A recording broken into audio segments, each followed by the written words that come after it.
ఇటీవల భారత్ తీసుకున్న సంచలన నిర్ణయం పాకిస్తాన్కు మాటలు రావడం లేక మింగేలా చేసింది. సింధు నది జలాల ఒప్పందాన్ని రద్దు చేస్తూ భారత్ పార్లమెంట్ మెజారిటీతో ఓకే చెప్పింది. ఇది పాక్కు నేరుగా గొంతెత్తిన దెబ్బే.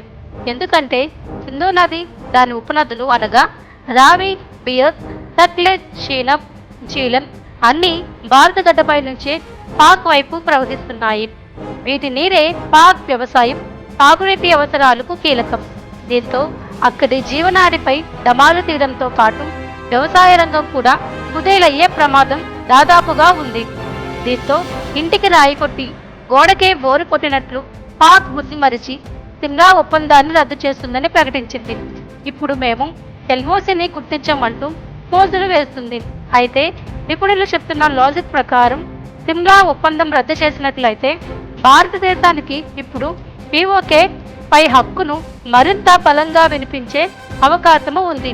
ఈ ఒప్పందం లేకుండా ఎల్ఓసి అనే హద్దు కూడా ఉండదంటే అది పాక్కే మినహాయింపుగా కాదు, మినహారణగా మారవచ్చు. పాక్ ఖచ్చితంగా ఈ చిన్న లాజిక్ ని మర్చిపోయిందని నిపుణులు అంటున్నారు.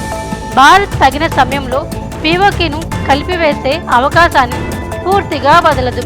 అంతవరకు నీళ్లు ఆపేస్తే వ్యవసాయం ఆగిపోతుంది. ఎల్ఓసి అన్నదే లేకుంటే భద్రతా బలగాలు అడుగు ముందుకు పడుతుంది. ఇలా భారత్ పాక్కి చెక్ పెడుతూనే ఉంటుంది.